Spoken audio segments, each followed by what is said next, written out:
Кыйладан бери сахтага чыкпай жүрө берип авторитет ham кетип калды окшойт да. Кандайсыздар? Балкон барсыңарбы? 150 сомдуктар. Мен эмнени айтайын деп жатам. Бул жака чыгып отурам, Кадыр ака. Жакшысызбы? Жакшы.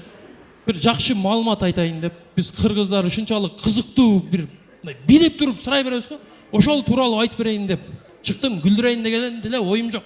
Жөн ошо тууралуу айтып коеюн. Мисалы үчүн көңүлдүү жигиттер күлкү долбоору рекламасы даяр. Кадыр ака бизге WhatsApp'тан жөнөттү. Группага келди, Instagram'дарга киргизгиле. Уже элдер билсин, маалымат алсын деп бизге жөнөтөт.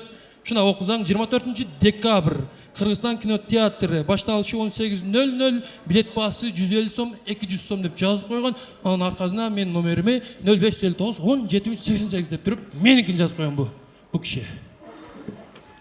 Ана мага звонок келип баштайт. Тринг. Алло, өзүңчө интеллигентсиң го. Алло. Саламатсыз, саламатчылык. Көңүлдүү жигиттер боюнча, сураңыздар. Качан болот? 24-нде. Каерде? Кыргызстан кинотеатрында. Ал каерде? Черемушкада. Башталыш канча? 18:00.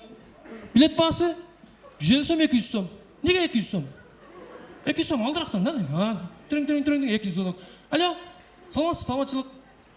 Маалымат алайын дедигиле, көңүлдүү жигиттер боюнча Кыргызстан кинотеатрында 24 декабрь билет баасы 150 сом, 200 сом башталып 18:00.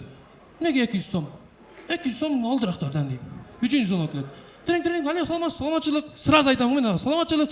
24 декабрь күнү Кыргызстан кинотеатрында Черемушкада жайгашкан 18:00 башталат 150 сом, 200 сом. Неге 200 сом? 200 сом алдырактан. Уже 4-нчү звонок келгенде нерв болуп баштайм. Тринг. Алло. Саламатчылык. 150 сом, 200 сом. Неге 200 сом? 200 сом алдырактан. 150 сом аркарактан. Кийинки звонок. Тринг. 150 сом, 200 сом. Неге 200 сом? 200 сом билеттер чоңурактан. Деп өчүрүп коет. Тринг, кийинки звонок. 150 сом, 200 сом. Неге 200 сом? 200 сомдук билеттер кызыл дейм. Не айырмасы бар кызыл, аркасы сары дейм. Экөөнүн не айырмасы бар? Просто кызыл краска кымбат болот дейм. Тринг, бирөө чалды го. Алло. Да. Бу концертпи дейм. Мен концертимби? Жок, бу баня дейм. Баняда концерт коесуңарбы? Ооба, баняда. Кайсы баняда? Сен любой баняга кире бер, мен бар кой берем дедим.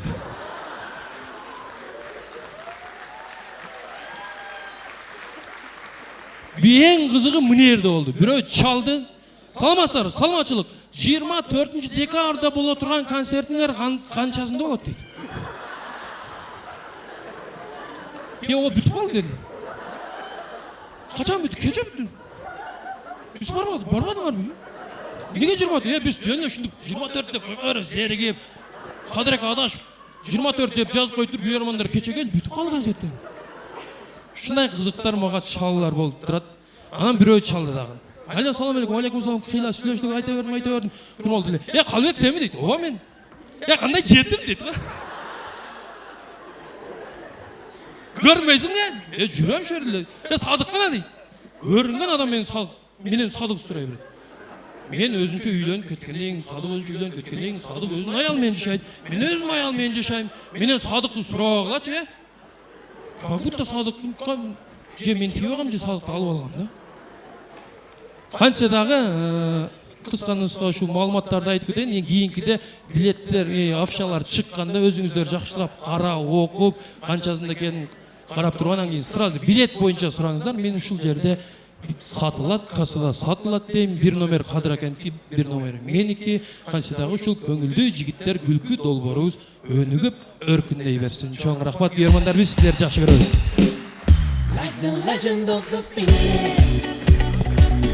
Турдубаев Калыбек чындыгында баштан өткөн нерсени айтып берди. Көңүлдүү жигиттер күлкү долбоору бул долбоор албетте күйөрмандар менен долбоор. Долбоор сиздер менен долбоор. Долбоор жакын достор, калыстар тобу демөөрчүлөр менен долбоор. Күйөрмандар баш ийебиз сиздерге. Тазим. Улантабыз. Акыркы жигитибиз ошол долбоордун дагы бир уюштуруучусу, дагы бир редактору, универсал командасынын мыкты оюнчусу Нышанбай уулу Садык.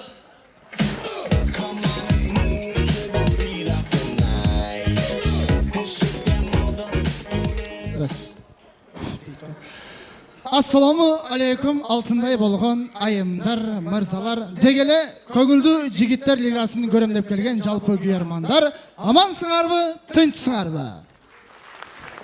Кол чаа берип чарчап калган окшойсуңар, а? Тынчсыңарбы? Жакшы элесиңерби? Силер тынч, биз тынч. Силер бар, биз бар. Келгениңерге чоң рахмат. Келбесиңер эмне? Биз столдорго сүйлөй элекчимби? Мен бүгүнкү чыгышымда мен айтайын деп көп ойлондум. Анан балдардын суроосу боюнча балдар айтты да, сунуш кылып, "Да, аял заты жөнүндө айт. Сен айтсаң күлө берет" дейби. Неге мен айтсам күлө берет? Мен не маймылмын ба? Бул күлө бересиңер кызыгы. Поп турду анан аялдар жөнүндө изилденип көрдүм. Мен аялдар жөнүндө айтыш үчүн аялдар жөнүндө түшүнүк болуш керек да, чынбы? Аялдар жөнүндө изилдендим. Ар кимден сурадым, одан сурадым, будан сурадым, аялдардын өздөрүнөн сурадым. Ушунчалык да түшүнүксүз калып болосуңар бе? Эч ким түшүнбөй кой силер жөнүндө. Бирөө жакшы дейт, бирөө жаман дейт, бирөө гүл дейт, бирөө чөп дейт. Мындай калып келсиңер да, мындай акылсыз десе өтө акылдуусуңар да, мындай өтө акылдуусуңар, мындай бир телефон чукулаганда айрыкча акылдуу болуп кетесиңер, байкайсыңарбы? Ошо телефонду чыгарган адам мончалык чукулай албайт. Аялдар чукулагандачы телефондун эгесинен катуу чукулайт да.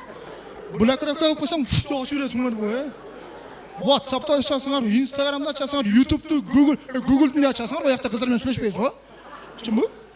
Google'ду ачып иштесе таппасаң, Google'га кирип поиск-бакстан жерди басып, бул нени көрдү экен деп изилденип көрөт экенсиңер. Акыл жетпеген нерселерди кыласыңар. Акылдуу десе, акылсызсыңар да.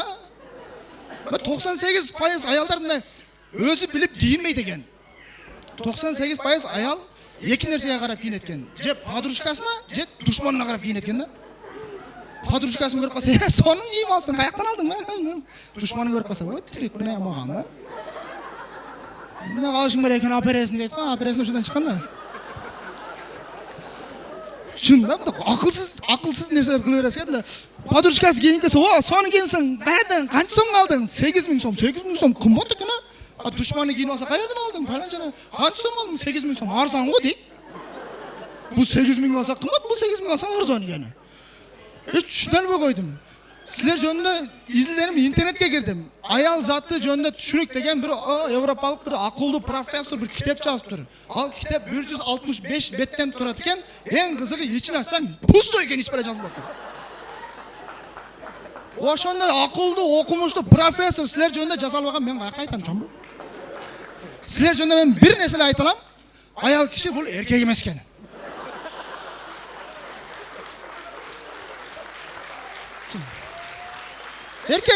Эркектин баары бир кыл да, чынбы? Силердин тилиңер боюнча эркектин баары бир кыл. Эмне? Ушунча көчкөт болду, ушунча көч керек болду. Куруп бересиң, чак кете берет. Курсак токпосо болду. Анан изилденип өзүмдүн аялым бир карап, сырттан карап изилденип көрдүм да. Аялым кендичегим карап, кандай болот экен десем, мен аялым жаман кыйын аялды, Эми билдим, жаман кыйын экен мындай. Не деп коет? Өтө кыйын мындай. Генидей аялды. Сиз билбейсиз, мен аялым билет ошону. Чын, кайда отурат, ана эшиктен нарага чыгып кетип калып тур, карабай эле кала. Ушундай кыйын да, мындай китепти окубаган сөздөрүмө мен аялдан угам да, аялыманчы. Бир күнү досторум менен отуруп, түнкү саат 2-де келдим. Келсем, кол ошодо. Шакшиев каякта жүрөсүз дейт. Шакшиевден сөз уккансыңарбы?